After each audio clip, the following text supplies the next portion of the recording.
So hello everyone. Today we will be talking about the clean architecture. This vlog has been this blog has been created by Bharat. तो basically आपको पता है कि हम इस हर blog की credibility check करते हैं and we see कि how good it is and in the same time हम अपना knowledge भी बढ़ाते रहते हैं. तो basically इसकी बात चल रही है कि clean architecture होता क्या है. तो रॉबर्ट सी मार्टिन है, उनके थ्योरी से गाइडलाइन से क्लीन आर्किटेक्चर बनाया गया है. ठीक है. तो क्या है कि हमको आर्किटेक्ट क्यों चाहिए रहता है, बिकॉज हमारा जो सॉफ्टवेयर आर्किटेक्चर का जो गोल रहता है वो ये रहता है कि जितने भी ह्यूमन रिसोर्सेस है और इस सॉफ्टवेयर को बिल्ड करने में या मेंटेन करने में उनको कम किया जाए. तो इसलिए हमको एक गुड सॉफ्टवेयर आर्किटेक्चर चाहिए रहता है. अब बात करते हैं कि आपका एडवांटेज क्या है प्रॉपर आर्किटेक्चर का. तो एडवांटेज बहुत सारे होते हैं कि आप आर्किटेक्चर आपको टेस्टेबल हो जाता है, मेंटेनेबल हो जाता है, उसको आप चेंज कर सकते हो, डेवलप कर सकते हो, इजीली डिप्लॉय कर सकते हो कोई भी एनवायरनमेंट में, और वो इंडिपेंडेंट रहता है. तो क्लीन आर्किटेक्चर का इलस्ट्रेशन दिया गया था इस डायग्राम में. तो इसमें आप देखेंगे कि जो सबसे कोर रहता है वो एंटिटीज रहती है, जो कि एंटरप्राइज के बिजनेस रूल्स जो हैं वो रहते हैं. उसके बाद आपके यूज केसेस आते हैं, उसके ऊपर कंट्रोलर आता है कि कैसे इस चीज पे किया जाएगा, कैसे प्रेजेंट किया जाएगा, और ये आखिरी में आता है आपका ड्राइवर या फ्रेमवर्क, जिसमें आपके डेटाबेस आते हैं, एक्सटर्नल इंटरफेस आते हैं, ये सब. अब इसी के बारे में बताया गया है कि हमको पता है कि 4 लेयर मिल रहे हैं, blue green red yellow layer. हर एक लेयर जो है वो सॉफ्टवेयर का एक डिफरेंट एरिया बताता है. एंड जो आउटर मोस्ट लेयर है वो लोएस्ट लेयर होता है. और जैसे जैसे हम नीचे जाते रहते हैं वैसे वैसे वो हायर लेयर बनते जाता है.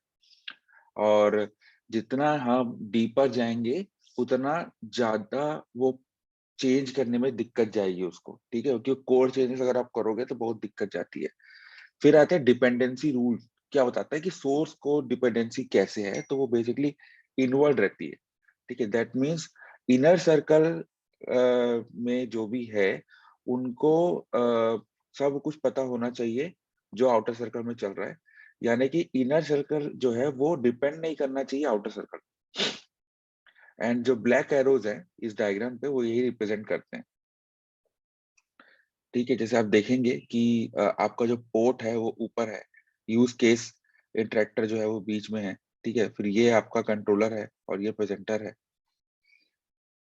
तो इसको समझने के लिए हमको काफी चीजें करनी पड़ेगी, तो इसको हम लोग ब्रेक डाउन करेंगे स्टेप बाय स्टेप में. पहले अपन बात करते हैं जो सर्कुलर रिप्रेजेंटेशन था उसको हम लोग एक नॉर्मल स्ट्रेट लाइन पे डालेंगे कि ये आपका एंटरप्राइज रूल्स है. जो फ्लो होता है कोई भी सॉफ्टवेयर का वो होता है फ्रेमवर्क्स एंड ड्राइवर से, फिर वो जाता है इंटरफेस एडेप्टर्स में, उसके बाद वो जाएगा एप्लीकेशन बिजनेस रूल्स पे, एंड देन एट लास्ट हमारा एंटिटी एंटरप्राइज बिजनेस रूल्स पे जाता है.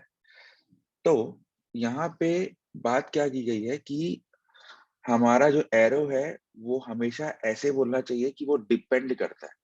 That means framework and driver जो है वो डिपेंड करनी चाहिए इंटरफेस एडेप्टर पे, जो कि एक एप्लीकेशन बिजनेस रूल पे डिपेंड करना चाहिए, जो कि एक एंटरप्राइज बिजनेस रूल्स पे डिपेंड करना चाहिए. अब फ्रेमवर्क्स एंड ड्राइवर्स में हमारे पास बहुत कुछ चीजें आ जाती है, जैसे यूआई हुआ, डेटाबेस हुआ, एक्सटर्नल इंटरफेसेस हुए, वेब हुआ, डिवाइसेस हुए, ये सब.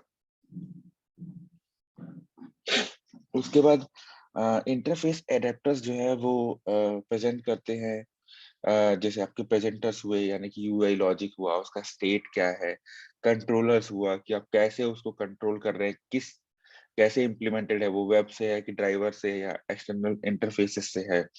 गेटवेज क्या है कि ये इंटरफेस है कोई जो भी कर्ड ऑपरेशंस होते हैं वो करता है, और ये डीबी द्वारा इम्प्लीमेंट किया जाता है. अब एप्लीकेशन बिजनेस रूल्स क्या होते हैं, तो रूल्स जो कि कोर बिजनेस रूल्स नहीं होते बट एसेंशियली एक पर्टिकुलर एप्लीकेशन के लिए होते हैं. सिंपल सा केस, ये रूल्स जो है वो यूज केसेस है उसको करते हैं. अब हमको पता है कि हाँ, एवरी यूज केस जो है वो एप्लीकेशन के हिसाब से होता है. ठीक है, आप एक जनरल यूज केस तो आपके पास होगा कि यूजर लॉगिन होना चाहिए ऐसा वैसा, लेकिन मेन यूज केस जो है वो एप्लीकेशन के हिसाब से होता है। तो इसमें आपका कंट्रोलर और गेटवे आते हैं, ठीक है। समटाइम्स हमको कंट्रोलर चाहिए रहता है जो डिफरेंट मॉड्यूल से इंटरेक्ट करे, ठीक है। इसलिए डिफरेंट मॉड्यूल्स को कंट्रोलर से वो कोऑर्डिनेट किया जाता है। जैसे हमको कोई डिस्काउंट अप्लाई करना है किसी यूजर के लिए और वो परचेस किया है एक्स अमाउंट उस महीने पे, तो उसको उतना डिस्काउंट मिलना चाहिए। तो हम यहाँ पे करेंगे क्या कि हम वो अमाउंट लेंगे कि उस बंदे ने कितना अमाउंट स्पेंड किया है उस पूरे मंथ पे, तो वो एक परचेस मॉड्यूल पे जाएगा। उसके बाद हम एक डिस्काउंट अप्लाई करने के लिए हमको चेकआउट मॉड्यूल में वो काम करना पड़ेगा, ठीक है। और यहाँ पे क्या होगा कि जो अप्लाई डिस्काउंट यूज केस है, पहले वो परचेस मॉड्यूल कंट्रोलर कॉल करेगा डेटा के लिए, फिर वो डेटा को सप्लाई करेगा चेकआउट मॉड्यूल पे। तो दो मॉड्यूल यहाँ पे आ रहे हैं।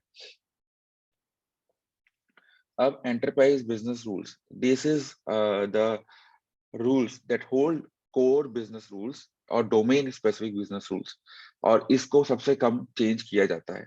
तो चेंज जो है हमेशा आउटर लेयर पे होता है, जो कि इफेक्ट नहीं करता या अफेक्ट नहीं करता उस नीचे वाले लेयर को। सो बिजनेस रूल्स काफी लेट चेंज होते हैं, और अगर ज्यादा चेंज हो रहा है दैट मीन्स आपका जो कोड है या जो बिजनेस रिक्वायरमेंट है वो क्लियर नहीं है, इसलिए एजाइल पैटर्न फॉलो होता है। तो एनी एंटिटी जो है वो कोर डेटा स्ट्रक्चर नेसेसरी कर सकती है, जो कि बिजनेस रूल के लिए होता है, या तो कोई ऑब्जेक्ट जो कि वो होल्ड कर रहा है वो लॉजिक को। अगर अपन इंटरेस्ट मॉड्यूल कैलकुलेट करें किसी बैंकिंग एप्लीकेशन का, तो वो कोर बिजनेस लॉजिक है जो कि उसके अंदर होना चाहिए, ठीक है। अब एक सिंपल एग्जांपल ले रहे हैं इसको अच्छे से अंडरस्टैंड करने के लिए। ये एग्जांपल ये डिमॉन्स्ट्रेट करता है कि कैसे एक सिंपल एप्लीकेशन है जो सिर्फ एक नेटवर्क रिक्वेस्ट है जिसके पास। अब हम इसे आर्किटेक्ट कैसे कर सकते हैं एक ऐप की तरह जो ट्रांसलेट करे सेंटेंस को, जो user string given by the user using a translation API. तो ये एक यूजर है जो यूआई से बात करता है, और वो फिर यूआई पे उसने सेंटेंस इनपुट डाला, और फिर प्रेजेंटर जो है वो इनपुट को यूज केस में डालता है एंड रिस्पॉन्स को as a user understandable format पे प्रेजेंट करेगा। अब यूज केस में क्या हो रहा है कि वो कंट्रोल करता है कि भाई कौन से कंट्रोलर पे या गेटवे पे इसको कॉल करना चाहिए। फिर कंट्रोलर वापस आके क्या करता है कि दोबारा इस पे ये जो रिक्वेस्ट है उसको एचटीटीपी क्लाइंट पे कन्वीनियंट पे वो करता है और उसको पास करके रिस्पॉन्स बनाता है। और वेब में क्या होता है कि डेटा जो है, ठीक है, डेटा जो है वो एपीआई से लेता है यूजिंग एचटीटीपी क्लाइंट। तो हर लेयर का एक स्पेसिफिक थिंग है। जैसे आप देखोगे कि एक यूआई है, फिर प्रेजेंटेशन है, फिर ये test case use case test sorry translate use case है। तो अब यहाँ पे बात करते हैं कि कैसे डिपेंडेंसी फ्लो हो रही है। तो हमारे पास एक ब्लू ग्रीन पिंक और ये का टाइम था, तो पहले हम यूआई से आए, वो प्रेजेंटेशन पे गया, उसको ये ध्यान रखना है कि कौन सा कंट्रोलर पे जाना चाहिए, वहां से एक यूजर अंडरस्टैंडेबल रिस्पॉन्स लाना चाहिए। ट्रांसलेट यूज केस उसको पता चला अच्छा ये कंट्रोलर जो है वो ट्रांसलेट का है, यूज केस ट्रांसलेट वाला है, तो ये ट्रांसलेट कंट्रोलर पे जाके वो वापस वेब में उसका रिस्पॉन्स भेजेगा। अब ये क्या हो रहा है कि यूआई जो है प्रेजेंटर से बात कर रहा है, प्रेजेंटर जो है वो ट्रांसलेट यूज केस से बात कर रहा है, लेकिन ट्रांसलेट यूज केस जो है वो ट्रांसलेट कंट्रोलर से बात कर रहा है ना। हमारा क्या प्लान था कि वो नीचे जाना चाहिए, ऊपर नहीं जाना चाहिए, वन फ्लो होना चाहिए। फिर ट्रांसलेट कंट्रोलर वापस वेब से बात कर रहा है, ऐसा कुछ है। तो यहाँ पे बात ये है कि यूआई ने तो डेटा जो है प्रेजेंटर से रिक्वेस्ट कर दिया, और वो उस बंदे ने यूज केस रिक्वेस्ट कर दिया जो कि डायरेक्टली कंट्रोलर को कॉल करना चाहिए, और वहां से वो which should request data from controller and which should controller should request data from web.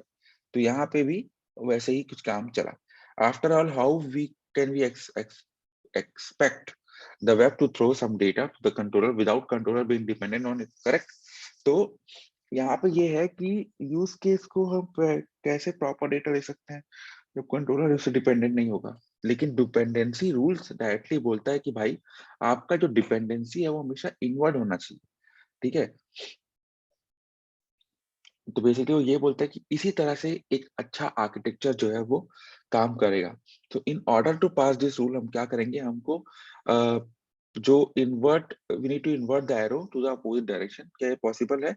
यहाँ पे आता है पॉलीमॉर्फिज्म, मतलब एक चीज के मैनी फॉर्म हो सकते हैं। तो हम कुछ पॉलीमॉर्फिज्म लाते हैं यहाँ पे। सिंपली हम क्या करेंगे, एक इंटरफेस लेंगे बिटवीन दिस टू लेयर्स और हम इससे आपका डिपेंडेंसी इन्वर्जन कर सकते हैं। ठीक है, तो लेट्स इम्प्लीमेंट करते हैं डिपेंडेंसी इन्वर्जन प्रिंसिपल्स को इन केस पे। तो क्या होता है, ट्रांसलेट कंट्रोलर और जो वेब को दे रहा है वो एक वेब इंटरफेस हो जाता है। तो ये बेसिकली वेब भी इससे बात करेगा, ट्रांसलेट कंट्रोलर भी इससे ही बात करेगा। तो इससे एक ही फ्लो हो रहा है। और जो ट्रांसलेट कंट्रोलर यूज केस जो होता है वो कंट्रोलर इंटरफेस हो जाता है। तो इससे क्या है कि आपका जो इन्वर्जन है वो काम अच्छे से करता है। तो इस केस में क्या हो रहा है कि अब वही बात हो रही है, मैं इनपुट डाल रहा हूँ, प्रेजेंटेशन मेरे को टेस्ट केस पे डाल रहा है, वहां से वो कंट्रोलर इंटरफेस में डाल रहा है। कंट्रोलर इंटरफेस में ये पता चल रहा है कि भाई क्या यूज केस है और कौन सा कंट्रोलर पास करना है किस रिजल्ट पे। ट्रांसलेट कंट्रोलर इसको एचटीटीपी क्लाइंट पे करता है और रिस्पॉन्स वापस भेजता है। ठीक है, उसके बाद ये ट्रांसलेट कंट्रोलर भी बात करेगा जिससे वेब इंटरफेस से, जो कि आपको ये बता रहा है कि कौन सा कंट्रोलर यूज किया गया है और क्या उसका रिटर्न टाइप है। वेब इंटरफेस वेब से बात करेगा। तो यही यहाँ पे बात हो रही है। अब फिर से डिपेंडेंसी देखते हैं, तो देखिए यहाँ पे क्या हो रहा है। यूआई ये रूल सही है, यहाँ से इस बंदे ने बात किया कंट्रोलर इंटरफेस में, वो जो कि आपका यूज केस में है, जो दोनों पे काम करता है। उसने ट्रांसलेट कंट्रोलर से बात किया, फिर वो वेब इंटरफेस से बात किया, जो कि दोनों पे। तो आपका इंटरफेस कहाँ रहना चाहिए वो भी बहुत इंपॉर्टेंट है। ओके, तो अब हम ये बता सकते हैं कोई भी इनर लेयर किसी भी आउटर लेयर पर डिपेंड नहीं कर रहा है। तो पर ऐसा क्यों? क्योंकि why should the outer layer depend on the inner layer but not the other way around, right? तो अगर आप एक होटल पे हो, एक बात है इसमें, आपको होटल आपको सर्व करना चाहिए, आप होटल को नहीं सर्व करने चाहिए। तो अगर आप डीबी से कोई डेटा लेना है, पर एप्लीकेशन को चाहिए वो डेटा, वो है ही नहीं डीबी के पास, तो क्या होगा? तो एप्लीकेशन क्या करता है, एक डेटा मांगता है एंड इसको नहीं पता कि डीबी या एपीआई कैसे वो डेटा को प्रिपेयर कर रहा है। तो इससे क्या होता है कि एप्लीकेशन डिपेंड नहीं करता डीबी या एपीआई पे। तो हमें अगर कुछ चेंज करना है डीबी पे या एपीआई पे फ्यूचर में, तो हम सिंपली उसको चेंज कर सकते हैं। इसका ये मतलब, क्योंकि अगर अपन डिपेंड करेंगे तो हमको एप्लीकेशन पे भी वो लॉजिक चेंज करना पड़ेगा। तो एज फार एज क्या होता है कि एप्लीकेशन जो मांग रहा है उसको वो मिल रहा है, तो वहीं पे काम खत्म हो जाता है। अब ऑल्सो हमको ये पता चलता है कि जो सिंगल वे डिपेंडेंसी है वो काफी चीजें सॉल्व कर देती है डेडलॉक को लेके। तो अगर आपका टू लेयर आर्किटेक्चर है, फर्स्ट लेयर सेकंड पे डिपेंड करता है, सेकंड लेयर फर्स्ट पे डिपेंड करता है, तो एक कांस्टेंट डेडलॉक होता है इस चीज पे। तो वो चीजें ब्रेक डाउन हम कर सकते हैं। तो ये एक क्लीन आर्किटेक्चर का कॉन्सेप्ट था। इसको मैं काफी दिन से पढ़ रहा था पर मैं बता नहीं पा रहा था। So I liked it sharing with you guys and hopefully you also liked it. If you liked it, do give us a thumbs up and subscribe to the channel. Many more will come. Thank you.